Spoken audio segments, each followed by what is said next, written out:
que hemos estado teniendo un buen momento en la palabra de nuestro Dios. Así que gracias sean dadas a nuestro Dios. Estoy tratando de ver que esté todo en orden, que no vaya a haber fallas, y me gustaría que fueran ustedes los que me indicaran si todo está bien, si hay alguien por ahí oyendo ya esta página, todo bien. Ok, gracias. Gracias por su comentario. Dice, todo bien.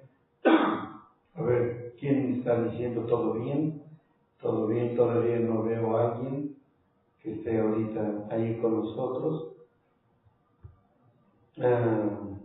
Tenemos a nuestra hermana Gaby, si estoy bien, nuestra hermanita Norma, ¿quién más? Nada más ellos. Tenemos otras personitas hermosas que también están por ahí. Les pido nada más que me mencionen si todo está bien. Hecho pues, gracias. Gracias, hija, que Dios te bendiga mucho. Bueno, todo está bien. Gracias.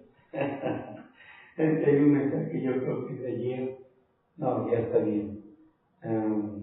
Hermana Gaby, Dios le bendiga, dice. Dios te bendiga, hija. Un abrazo muy fuerte para ti también.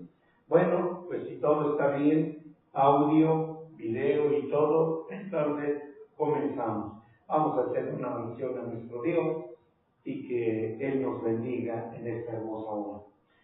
Nuestro bendito Dios y Padre eterno, en este momento, Señor Dios, venimos delante de ti, humillando nuestro corazón, Señor Dios, ante la grandeza de tu nombre, y rogándote, Señor Dios, que la obra admirable que tú quieres hacer en nuestras vidas se haga conforme sea, Señor, tu plan maestro y propósito de tu voluntad. Oh Dios, todo aquello que a ti no te agrada, todo aquello que no sea de tu agrado, Padre Dios, tú puedes venir con el poder de tu nombre. No tienes ni por qué siquiera, Señor, considerar nuestra opinión. Señor, tú ven con la autoridad de tu nombre y desarraiga todo aquello, mi Dios, que no sea conforme a tu voluntad y que ocasione algún día que podamos perdernos, mi Dios. Por encima de todo lo que nosotros buscamos y queremos, a la vez encontrándote a ti, mi Dios, en este camino crucificado, es el agradarte a ti, no agradarnos a nosotros mismos. Queremos tu palabra, queremos tu sangre, queremos tu nombre en nuestra vida, Padre. Por lo que yo te ruego que tú nos ayudes a tener una visión muy diferente de cómo lo vemos humanamente y carnalmente. Ayúdanos a mirar con los ojos tuyos, con el sentir tuyo, Padre. Que no quede nada en nosotros y que todo lo tuyo esté, mi Dios, reinando y trabajando en nuestros corazones.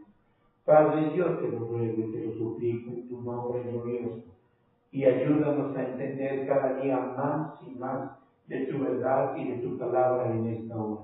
Señor, gracias, porque tú eres un Dios maravilloso. Gracias, Señor, gracias. En el nombre de nuestro Señor Jesucristo, te damos las gracias, mi Dios. Amén, amén, amén, amén. Gracias, Jesús.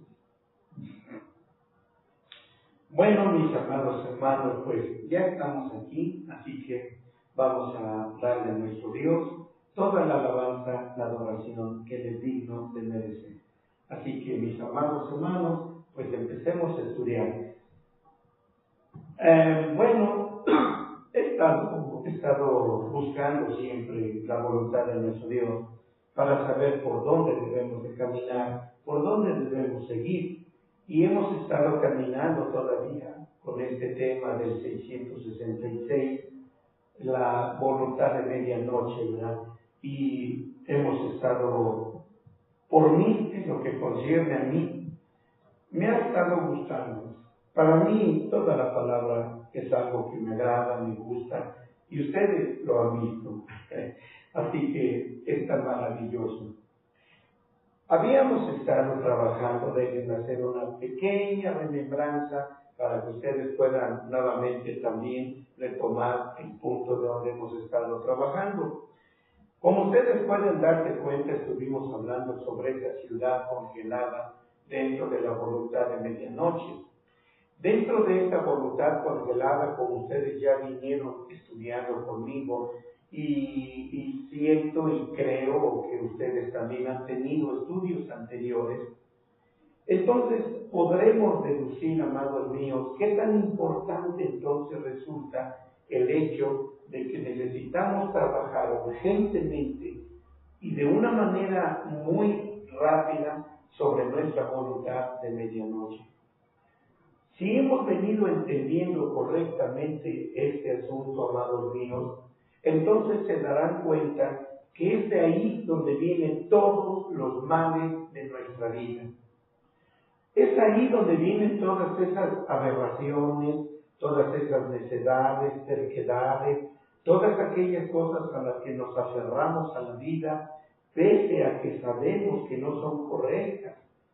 Hay veces podemos nosotros argumentar y podemos decir, es que yo no lo sé, es que no lo sabía.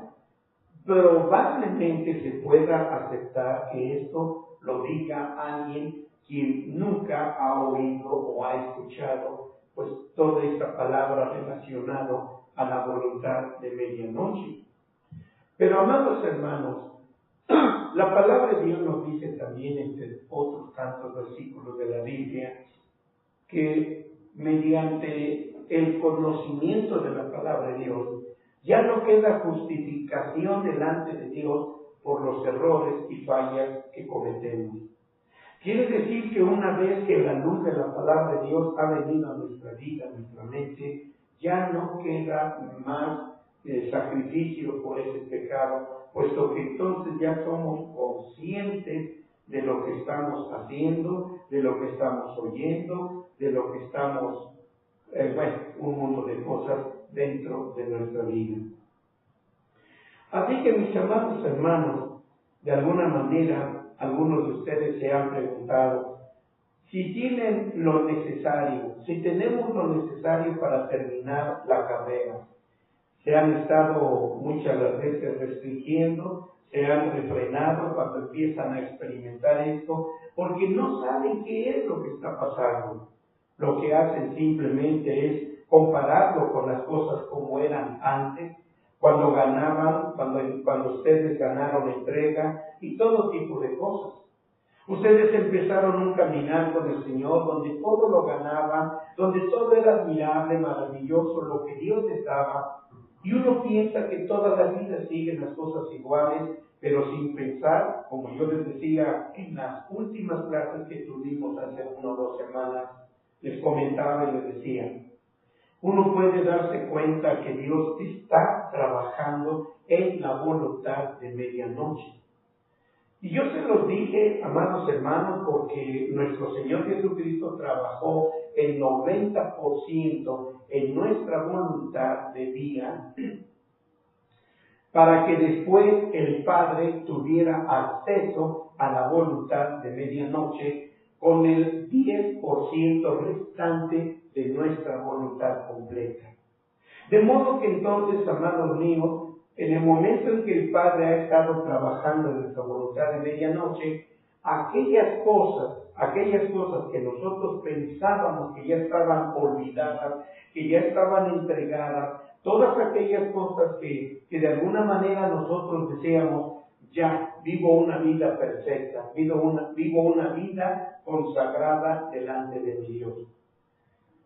Necesito explicarles a ustedes algo. Hoy me siento un poquito flojo para estar en el pizarrón, sin embargo, déjenme tratar de explicárselos. Y si de alguna manera ustedes no llegaran a su máxima comprensión, créanme que aunque con toda la pereza que tengo para estar en el pizarrón, ya saben, ustedes me conocen. Así que vamos a trabajar un poquito.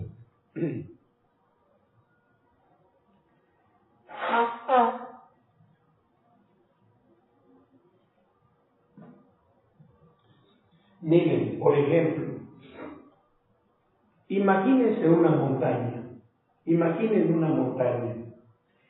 En un lado, en un extremo de la montaña, está la subida. Piensen en el lado izquierdo de la montaña. Piensen en el lado izquierdo de la montaña.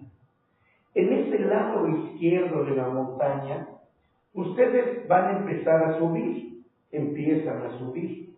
Y cuando ustedes empiezan a subir en ese lado izquierdo de la balanza, a eso se le llama educación espiritual.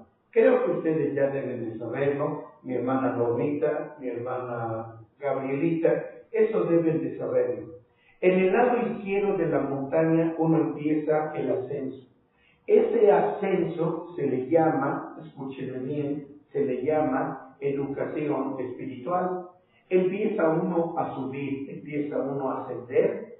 Eso, vuelvo a repetirlo, es la educación espiritual. En ese lado hay tanto teoría como experiencia, porque uno empieza a escalar el lado de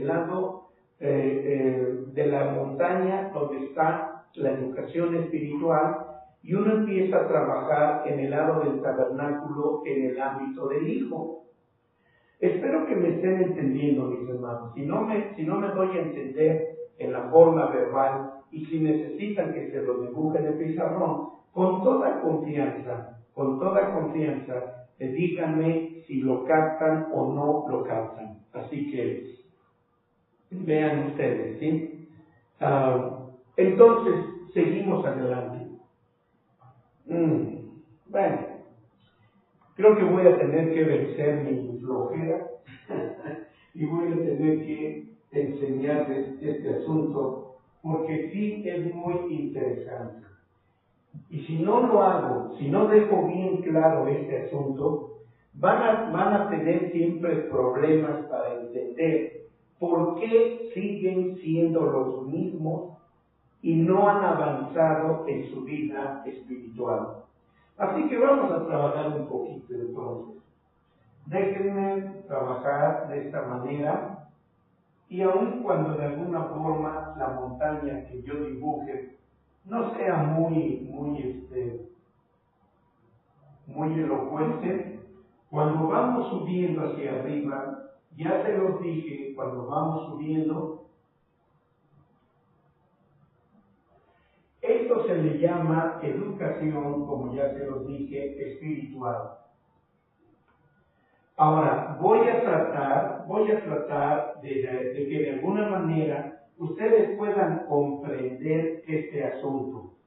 Aquí en esta porción es cuando nosotros obtenemos parte de la estatura espiritual. Voy a escribirlo aquí, estatura, aunque sea abreviado, estatura espiritual del Hijo.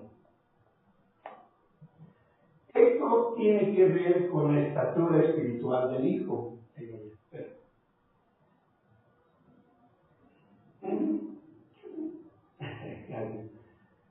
Entonces, esto tiene que ver con la estatura espiritual del Hijo. Esto es educación espiritual. Y aunque les estoy mencionando, y les he dicho en algunas otras ocasiones, que la estatura espiritual solamente concierne a la teoría, pero no es que yo esté corrigiendo, no es que me esté retractando de lo que he dicho en otros tiempos, pero aún en la educación espiritual encontramos de todas maneras que existe una balanza aquí de teoría y práctica. Así que aun cuando esto esté en esta forma o en esta manera, aquí tenemos teoría y práctica. Cuando estoy hablando con ustedes, amados míos, sobre esta porción, traten de ser ahorita prudentes en poner toda su atención. Esta balanza de teoría y práctica es algo que hemos aprendido en nuestro crecimiento y desarrollo en el lado frontal de la montaña. lo hemos trabajado como el lado trasero. Este es el lado trasero de la montaña, escúchenlo, es el lado trasero de la montaña.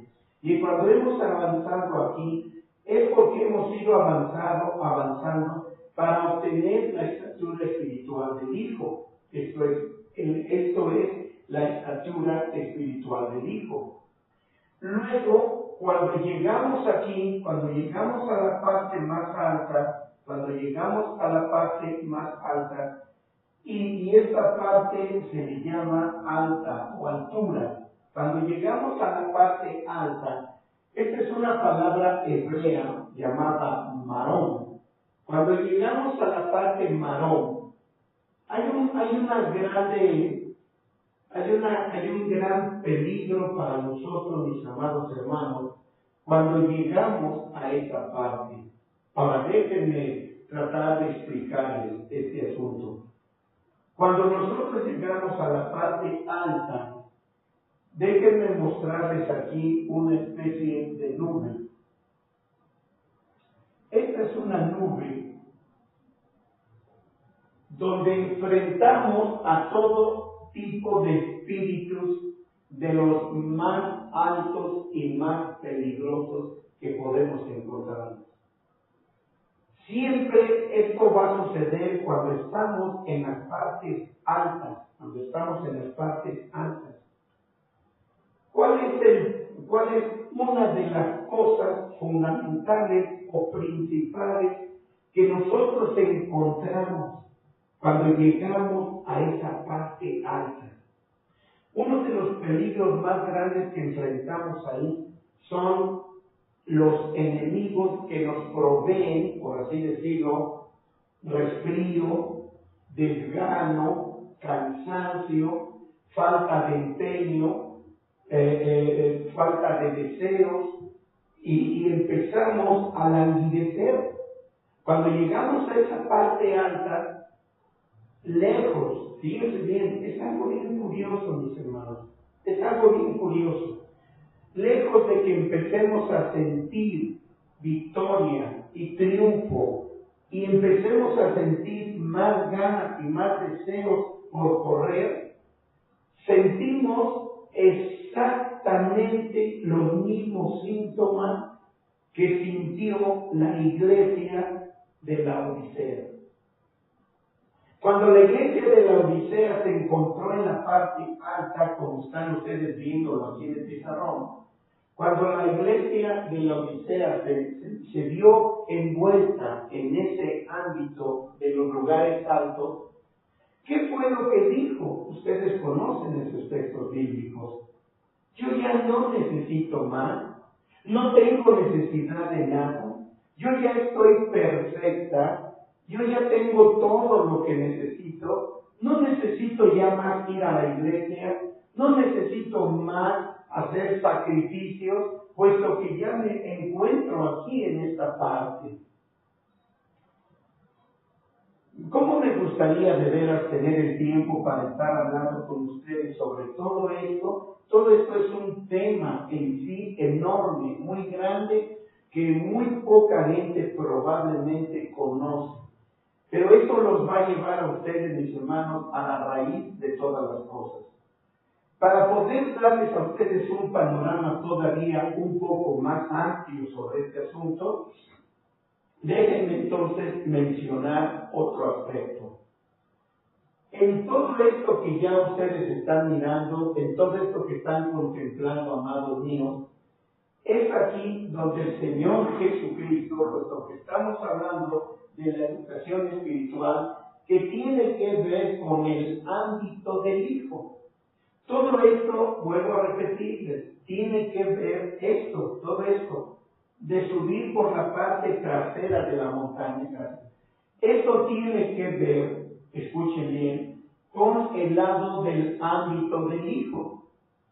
Aquí en el ámbito del Hijo, es donde el Señor Jesucristo se ha encargado de la voluntad de guía, es decir, el 90%, al haber el Señor hecho todo este trabajo, esto eso lo hizo Él por nosotros, limpió nuestra voluntad de día.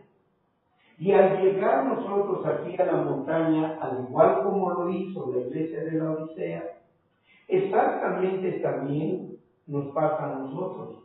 Ya no tengo necesidad de nada, yo estoy perfecto, estoy consagrado, tengo una santidad por encima de todos los demás, no necesito de nada.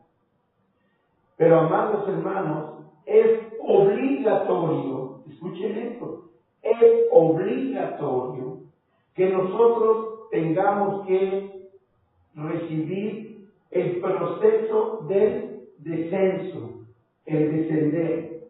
Es decir, cuando ya estamos aquí, entonces, ¿qué cosa sigue? ¿Qué va a continuar? Viene ahora el descenso. Este descenso es precisamente cuando Dios nos lleva a enfrentarnos con las situaciones que hay en la voluntad de medianoche. Es ahí donde el Señor nos va a llevar y nos vamos a dar cuenta. Qué triste que la iglesia de la Odisea nunca pudo percatarse, nunca pudo darse cuenta que tenía que venir la experiencia del descenso. Se quedó ahí diciendo, yo tengo todo, no me hace falta nada.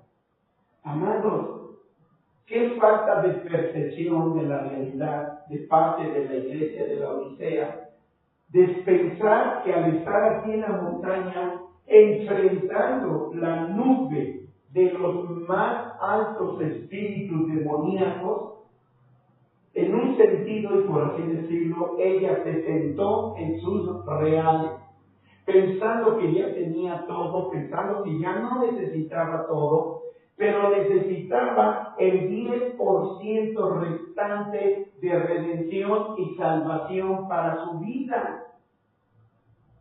Y eso lo iba a lograr cuando ella iniciara su descenso por el lado frontal de la montaña, y al ir descendiendo, ella se iba a enfrentar a su voluntad de medianoche, donde ahora estaba el origen de todo, como ya lo dije al inicio, de todas sus aberraciones, desobediencias, prácticas de todo tipo de atrocidades que nosotros seguimos cometiendo como cristianos. ¿Por qué seguimos cometiéndolo? Porque no hemos trabajado con la voluntad de medianoche. Por eso es que nos damos a una tarea muy grande de ser necios, tercos, obstinados, aferrados a nuestras tendencias. Y es ahí donde nosotros, miren, se lo voy a decir de esta manera, cuando nosotros subimos la montaña, solamente vamos trabajando con la conciencia, es decir, con la parte superficial de las cosas visibles que nos pueden ser, que pueden ser captadas por nuestra sensibilidad, pero no estamos, se me estaba yendo la palabra. Aquí trabajamos con el efecto de las cosas. Tienen que poner toda su atención en eso, con el efecto de las cosas. Pero cuando nos toca bajar por el lado frontal de la montaña, entonces nos enfrentamos con la causa de los efectos. Con la causa de los efectos. Espero que esté dejándolo claro, mis amados hermanos.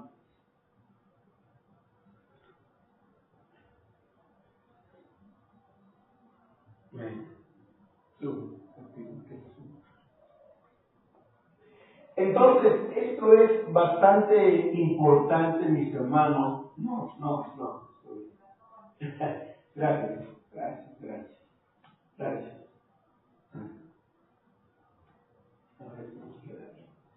Bueno, entonces, hermanos, es muy importante, por favor, que ustedes tengan en consideración, en una alta consideración, el hecho de que hemos, según nosotros, hemos trabajado con todos los efectos que nos llevan al pecado, a cualquier tipo de pecado que ustedes puedan pensar, y podemos estar conscientes o pensar que hemos trabajado por ahí, pero no es así. Vuelvo a repetirles, cuando estamos en esta parte de la montaña, cuando tenemos que subir, solamente nos estamos enfrentando con el efecto del pecado, ¿Dónde nosotros podemos ver el efecto del pecado? Lo podemos ver en el lado de la educación espiritual, donde en la educación espiritual hay un tipo de teoría y hay un tipo de práctica. Eso es bastante importante, amados míos, porque si nosotros nos quedamos como la iglesia de la Odisea, hagan de cuenta que aquí donde estoy señalando, este personaje, esta caricatura, representa a la iglesia de la Odisea. Ellos subieron todo este tramo, llegaron hasta aquí. Cuando la iglesia de la Odisea llegó aquí, ellos tenían la estatura espiritual del Hijo, como os estoy señalando. En otras palabras, tenían la educación espiritual, habían trabajado en la teoría y la práctica al haber subido y llegar aquí. Pero cuando ellos llegaron aquí, ellos ya llevaban un conocimiento de la causa del efecto. Vuelvo a corregir. Llevaban un pleno conocimiento del efecto del pecado. Pero cuando estaban aquí, la iglesia de la Odisea, se encontraron con una nube de los más altos demonios y diablos que encontramos aquí arriba de la montaña. Este es el lugar alto, son los lugares de altura. Entonces, cuando ellos llegaron aquí, y recuerden, amados míos, que esta experiencia es la misma por la que tú y yo atravesamos todo el tiempo. De modo que entonces muchos cristianos han muerto estando aquí en la montaña, estando aquí en el monte. Nunca pudieron ni quisieron experimentar el descenso hacia la parte baja nuevamente. Estoy tratando, mis hermanos, de ser lento con este asunto, y si me es posible, estaré ampliando un poquito más este asunto de la montaña, porque créanme, si ustedes no reciben la enseñanza de que tienen que descender nuevamente, nunca van entonces a comprender el asunto de la voluntad de medianoche, y nunca tendrán ustedes tampoco la oportunidad de trabajar en esa área de su vida. Y como lo acabo de mencionar, ¿cuántos cristianos han muerto aquí proclamando victoria, diciendo, lo logré, victoria, hurra, ajá, y gozándose porque murieron aquí en la montaña, pensando que tuvieron la victoria, pensando que tuvieron toda la victoria, y no fue así. A veces pienso, mis hermanos, cuánta responsabilidad tenemos los pastores, y créanme que es ahí donde me da mucho miedo las cosas.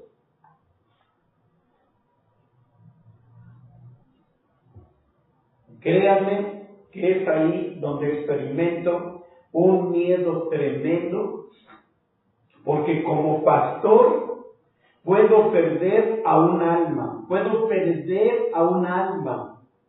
y eso es lo que a mí me da mucho pavor, mucho miedo, porque esto se le llama en un momento determinado abuso pastoral.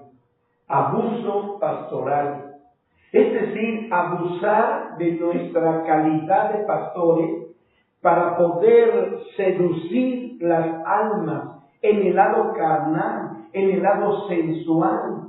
Y es ahí donde yo digo, Dios, qué tremenda responsabilidad. Si yo trato de seducir un alma, hablando en términos femeninos, tratando de seducir un alma, ganándola para mí, para mis afectos concupiscentes, para mis afectos carnales, para mis intereses mundanos, dígate, ¿por qué no también así? Y si no se tratara simplemente de este lado, hablemos de otro lado de la balanza. Ser un pastor mediocre, un pastor que no tiene interés por enseñar a la iglesia, a la congregación, un pastor que no se esmera en profundizar en la palabra a fin de que las almas puedan ser sacadas de su ignorancia y llevadas al conocimiento. Hace tiempo, y me ha pasado siempre lo que voy a decir ahorita.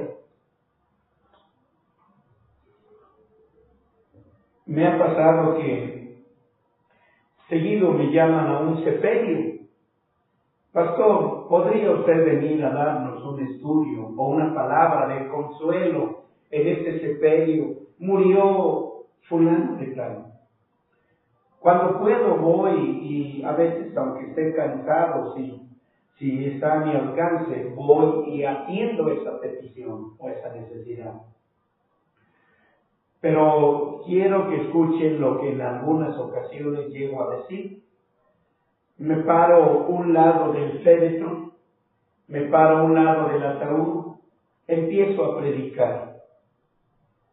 Y hay veces he dicho esto.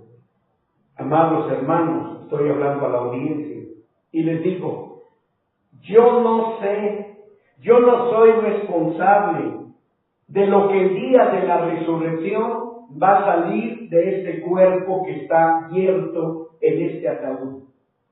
Yo no soy responsable de lo que va a salir de ese cuerpo porque yo no fui su pastor.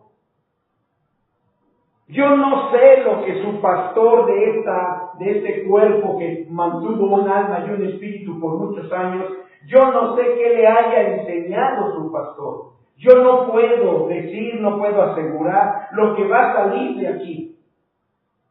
Y me ha tocado tener sepelios donde me toca despedir a un congregante de aquí, de esta iglesia del Cantar de los Cantares.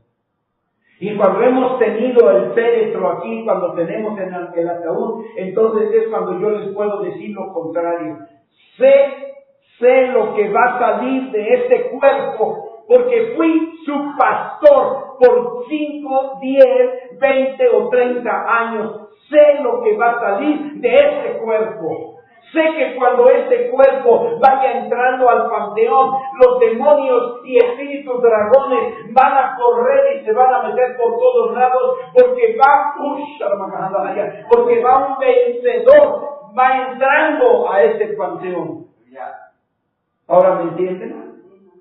Entonces, hermanos, es tremendo, por eso estoy hablando de la tremenda responsabilidad de un pastor para con las almas. Yo no quiero ni imaginarme, hermanos míos, yo no quiero ni imaginarme que por causa mía como pastor, un alma, hombre o mujer, se pierda porque yo la conduje mal y porque no les saqué de su error, porque no les corregí, porque no los doctriné, porque no les enseñé la verdad. Y si lejos de haber utilizado el ministerio para salvar, lo utilizo para conquistar mujeres, para conquistar hombres, qué sé yo.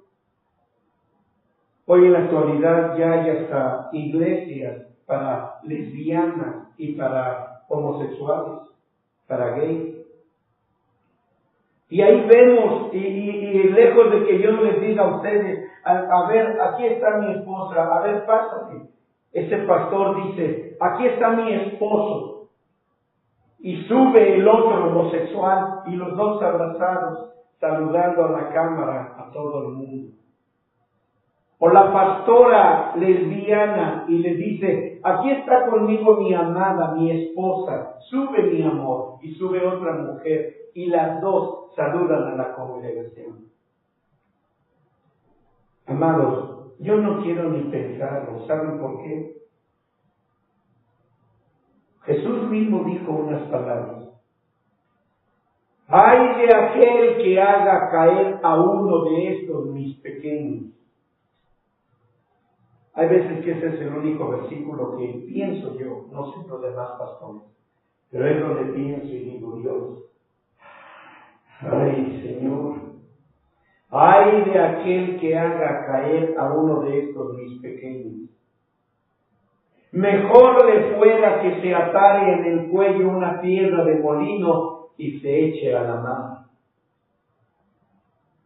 Y si yo soy causante de que alguno de ustedes, mis hermanos que me está escuchando, si yo soy causante de que usted se pierda, porque yo he tratado a lo mejor de conquistarte a ti como mujer, como dama, y he tratado de conquistarte, y de repente esto te lleva a la perdición, y digo, Señor, ¿dónde está la piedra de molino para atármela y echarme a la mar?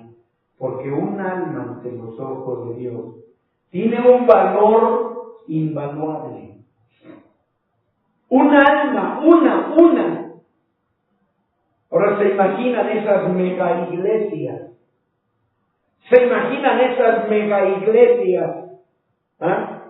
Controladas, dirigidas por esos hediondos apóstoles y profetas, hombres, mujeres, que tienen 50, 100,000 almas a las que están perdiendo, almas que ni siquiera saben estos pequeños principios, pero enormes en sus profundidades y alturas y anchuras, y que nunca recibieron esa enseñanza y que los hayan perdido. ¿Se imaginan?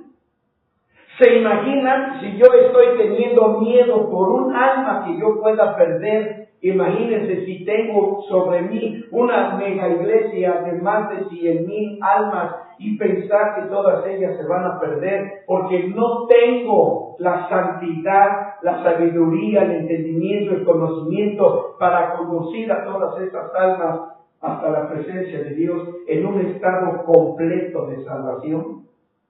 Dios, yo no quiero ni pensarlo, créanme, y hasta me siento débil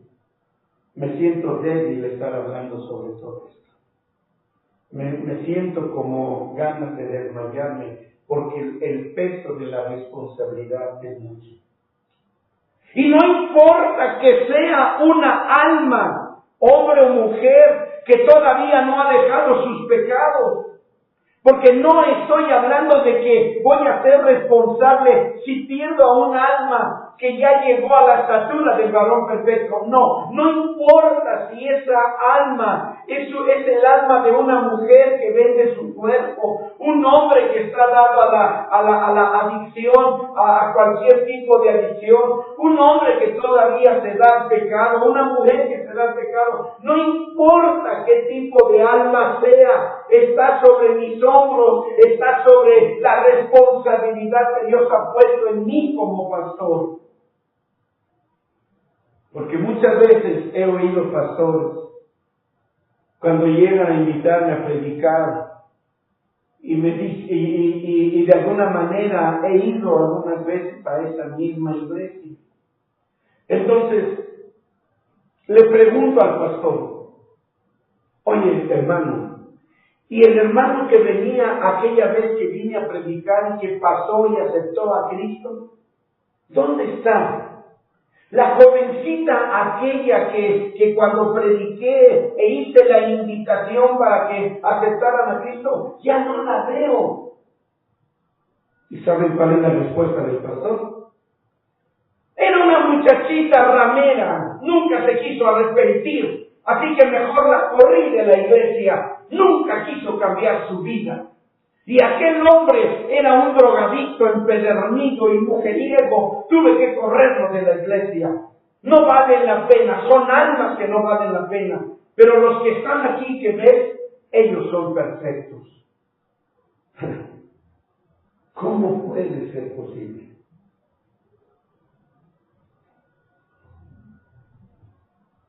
Así que, amados hermanos, escuchen esto. Vean tan solo el asunto. si yo no enseño todo esto a la iglesia, si como pastor no estoy enseñando esto a la iglesia, y ustedes pueden decir, bueno hermano, pero es que esa es una palabra que solamente la hermana Gis predica. Eso es algo que solamente ella tiene en su haber.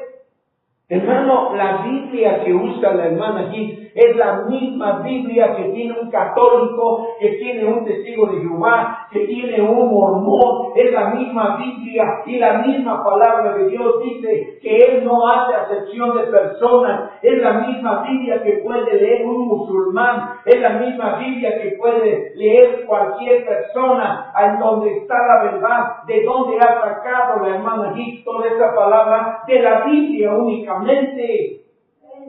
Entonces, ¿cómo pueden ellos decir? Es que esto no lo puede enseñar cualquier pastor.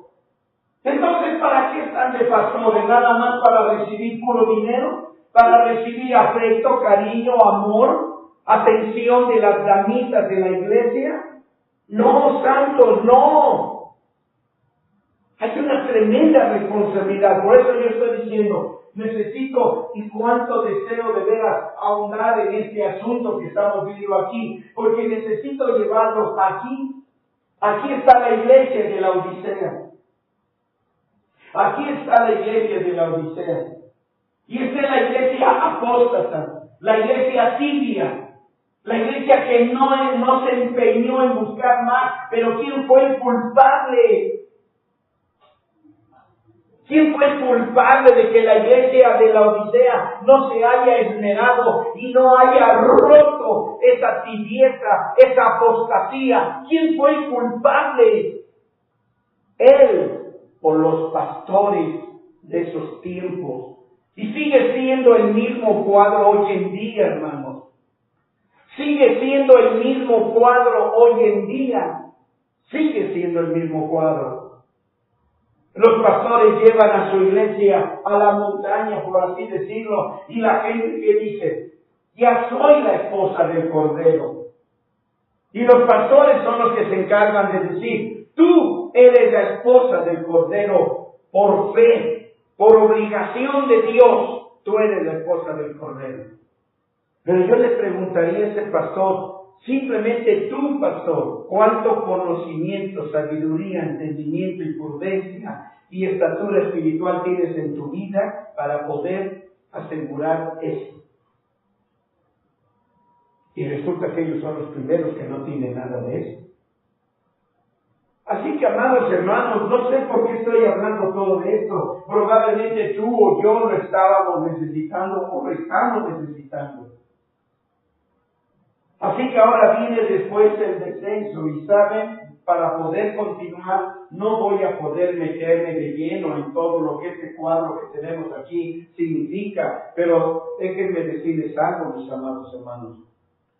Cuando empezamos el descenso es cuando empezamos a permitir que en el mismo descenso le permitimos automáticamente a nuestro Dios abrir la tapadera, la tapa de lo que hay en la voluntad de medianoche.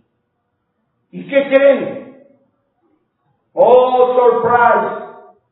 Nos encontramos con la causa de todos nuestros males contra los cuales el Señor nos llama a guerrear y pelear y destrozar y destruir para que no volvamos nuevamente a tener las mismas tendencias. Amados, si en un momento determinado ustedes todavía no alcanzan a comprender el asunto, déjenme decirles, fíjense bien aquí en esto.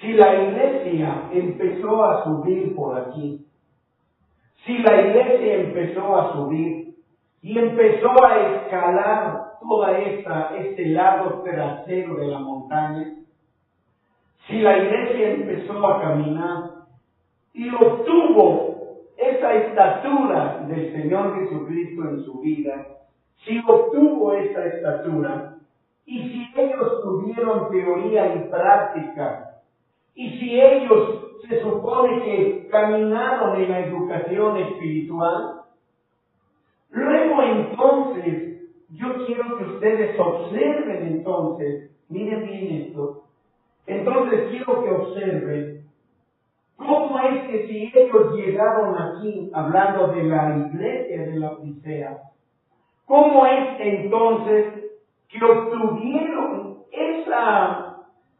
actitud. ¿Cómo es que obtuvieron esa actitud de tibieza? ¿Cómo tuvieron esa actitud de ser retrógradas, apóstatas? ¿Cómo lo tuvieron? ¿No se supone entonces que al haber escalado ellos toda esta parte trasera de la montaña y llegar a las alturas, y estar ahí en esos lados altos, no se supone que no debieron de haber actuado con esta naturaleza de ser apóstatas, tibios, retrógradas? No debieron de haber tenido eso. No sé si lo estoy dejando claro, mis amados hermanos. No sé si está siendo claro para ustedes, mis hermanos. Así que mucha gente cuando llega a esta posición, dicen ellos, imagínense hermanos, yo tengo 30 años de cristiana, tengo 40 años de cristiano, ¿creen ustedes que no soy yo perfecta? ¿Creen ustedes que yo ya llegué a la estatura del varón perfecto?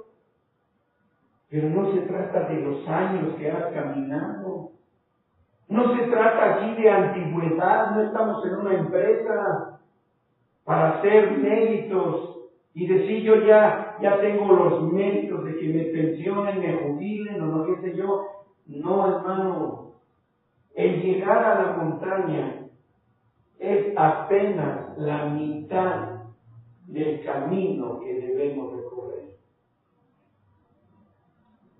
Así que la iglesia de la Odisea llegó aquí arriba y lo que yo quiero, estoy tratando de esforzarme por encontrar las palabras adecuadas.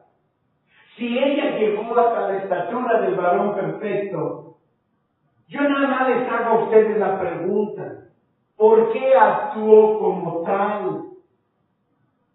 Aún a pesar de que ella ya llevaba en su vida espiritual la estatura del Hijo, en el ámbito del Hijo, la pregunta nuevamente es esta: ¿por qué actuó como tal, como una iglesia apóstata, como una iglesia tibia, como una iglesia retrógrada? ¿Por qué actuó así? Porque simplemente era una iglesia que estaba a la mitad de su camino.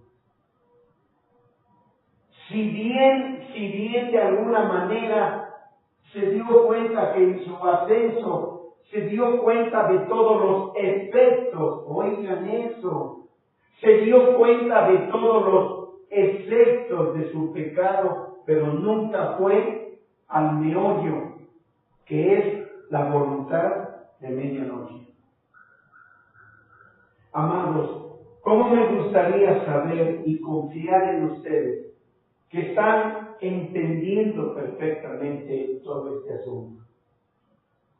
Así que yo puedo pensar, cualquier pastor ordinario de cualquier denominación que se trate, cualquier pastor ordinario, ¿cuál ha sido su labor y su trabajo? Quiero pensarlo así. Quiero favorecer a los pastores, favorecerme a mí, pensando que hemos llevado a nuestra iglesia hasta qué nivel espiritual. A la mitad. Los hemos llevado, creo yo. Quiero favorecer a todos los pastores, incluyéndome a mí. Creo que hemos llevado a la congregación a la parte de aquí. Creo yo, así quiero verlo. ¿Y qué pasa? Hemos llevado aquí arriba, discúlpenme, ¿cómo lo voy a mencionar? Pero ¿qué ha pasado? Hemos llevado aquí arriba a una iglesia llena de niños chillones, berrinchudos, caprichudos, un mundo de niños mocosos que quieren hacer lo que se les da la gana. A final de cuentas, eso es lo que hemos hecho como pastores. ¿Por qué? Porque es la mitad de su camino. Porque apenas es la mitad de su camino. Falta que el pastor o los pastores llevemos a la iglesia a la parte más profunda. A la parte más profunda. Y ese va a ser el trabajo que necesitamos hacer nosotros como pastores. Amados hermanos, debemos entender, déjenme escribirlo aquí. Llevar a la gente a este ámbito es llevarlos a la salvación. Salvación. Llevarlos a la salvación. Y ustedes dicen, bueno hermano, eso ya es un logro. Sí, por un lado es un logro. Pero la Biblia nos habla de otra cosa. Nos habla de que debemos llevarlos a la suma salvación. Cuando hablamos de la suma salvación, es la más alta salvación. Y es a donde muy pocos cristianos logran llegar por causa de sus pastores. Yo nada más le puedo preguntar a cualquiera de ustedes, ¿qué saben sobre la suma salvación?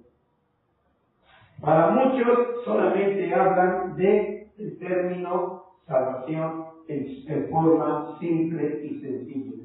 Pero aquí yo estoy hablando la suma salvación. Hay tanto, por eso les vuelvo a repetir, me gustaría quedarme con ustedes con todo esto que está aquí en el pizarrón y créanme que nos tardaríamos años tan solo hablando de él. Créanme. Así que, amados míos, ¿cuánto necesitamos pedirle a nuestro Dios que Él nos ponga en manos de un buen pastor? Hay muy pocos. Debe de haber por ahí buenos pastores que no seduzcan a las almas para sí mismos, que sean limpios de mente, limpios de corazón, limpios en sus intenciones, responsables para con las almas, que no sean pastores que buscan su propio aprovechamiento. Amados, pidamos a Dios que si ya no hay esos pastores, pidamos a Dios que Él los levante. Todavía hay tiempo. Todavía hay tiempo porque necesitamos buenos pastores que nos ayuden, que no nos metan más en el agujero y en el pozo, sino que sean capaces de meterse a ese pozo y sacar cuantas almas sean necesarias, a fin de presentarlas delante de Dios, como decía el apóstol Pablo a Timoteo, como Jesús, como buen esposo, que se metió hasta lo más hondo con tal de presentarse a sí mismo una iglesia pura, sin mácula, sin mancha, una iglesia perfecta. Debe de haber todavía, hermanos. Yo no me considero entre ellos la mera verdad, y lo digo con honestidad. Y debería de causarme vergüenza, pero no lo soy. Debe de haber por ahí todavía buenos pastores que de veras se esmeran por llevar a las almas hasta la suma salvación. Así que, amados míos, damos gracias a nuestro Dios. Así es. El hermano dice, el supremo llamamiento, exactamente, hermano Fabián, exactamente el supremo llamamiento. Ese es el supremo llamamiento. Me gusta esa palabra en el texto bíblico del supremo llamamiento, porque el supremo llamamiento No es, amados hermanos, tener la salvación a la que mucha gente lo confunde. La gente confunde el término salvación, lo confunde con eso de que dice uno, somos salvos. Pero hermano, la verdadera salvación es cuando llegamos al sumo o al supremo llamamiento.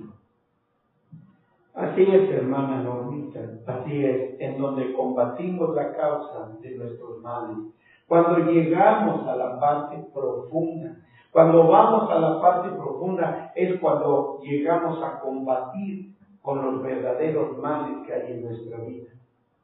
Muy bien, hermana Normita, pues hermanos míos, a Dios sea dada toda la gloria. Doy gracias a Dios por la oportunidad de haber traído para ustedes este hermoso mensaje. Espero que sea de grande bendición para la vida de todos ustedes, para la vida mía también, porque yo no nada más debo predicar para allá, primero debo predicar para acá, y una vez que ya la palabra de Dios ha sido realizada en mi vida, entonces ahora sí puedo predicar para allá. Es así como funciona la palabra. Así que, amados míos, a Dios sea dada toda la gloria. Vamos a darle gracias a nuestro Dios. Creo que quedó claro, creo que quedó entendido, a menos que ustedes tengan alguna pregunta, amados míos que están en internet, a menos que ustedes tengan alguna pregunta, pues es como a lo mejor tenga que quedarme un ratito más con ustedes. Pero creo que quedó entendido. Bueno, si ustedes se dan cuenta, esta es la razón y el motivo por el que muchos cristianos nunca han cambiado. Seguimos siendo los mismos. Seguimos siendo los mismos. Y si no es que hasta peor. Si no es que hasta peor.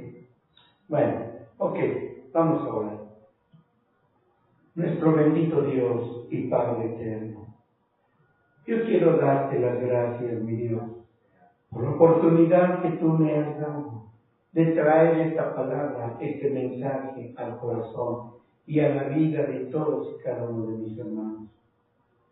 Cuánto en verdad te ruego y te suplico, oh Padre eterno, que esta palabra que he tratado de enseñar conforme a la instrucción tuya, primero surta efecto en mi vida. Que esta palabra que he hablado primero venga a mi vida a redarguir, a corregir, a arrancar, a calcinar todas aquellas cosas aberrantes que todavía hay en mi vida. Que venga primero tu palabra a hacer una obra en mi vida y entonces podré proyectar esta palabra en el corazón de los demás y estoy seguro que también ellos recibirán un efecto maravilloso y una causa gloriosa del poder de tu palabra. Señor, muchas gracias.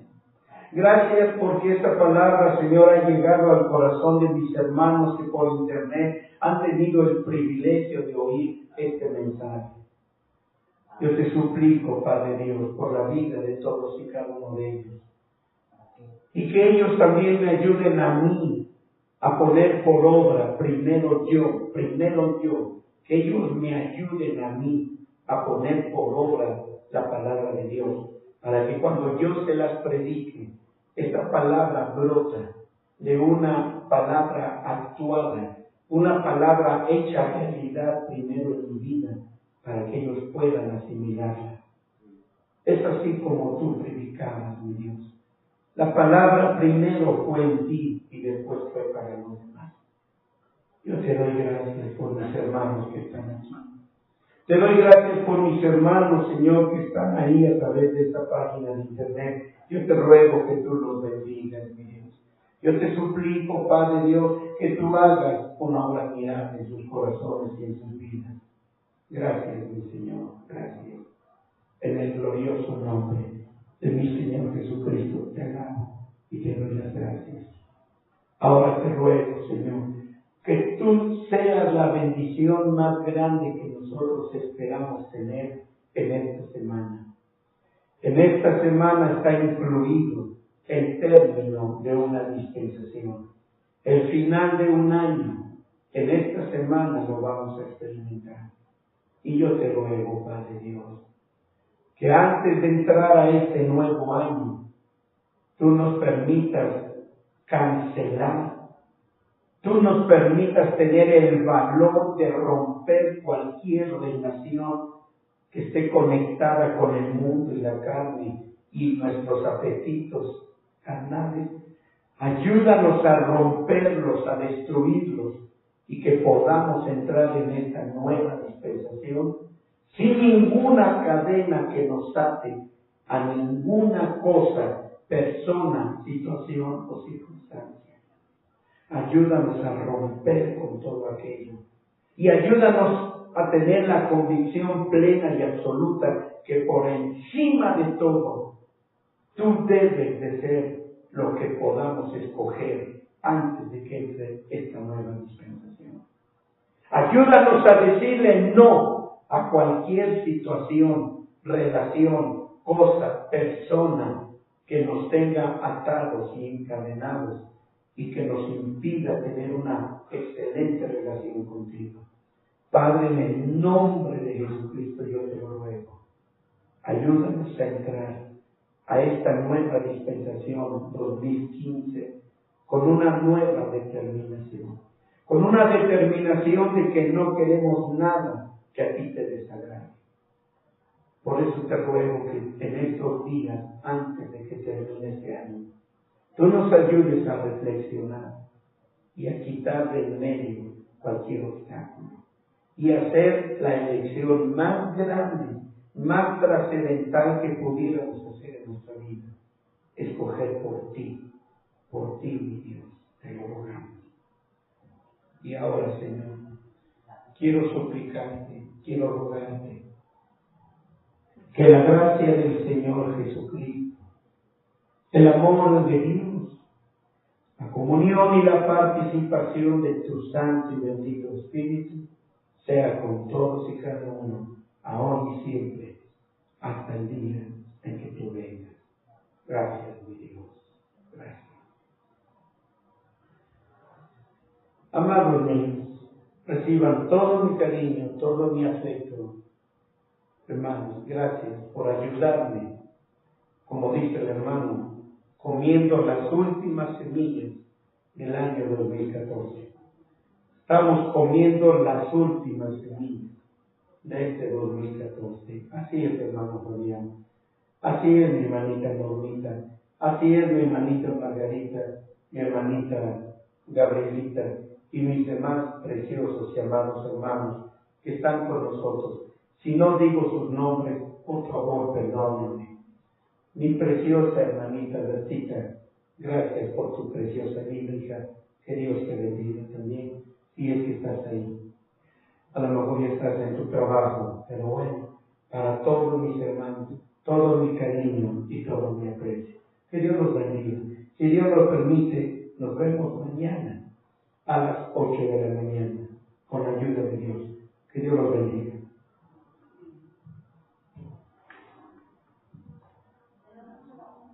Mm-hmm.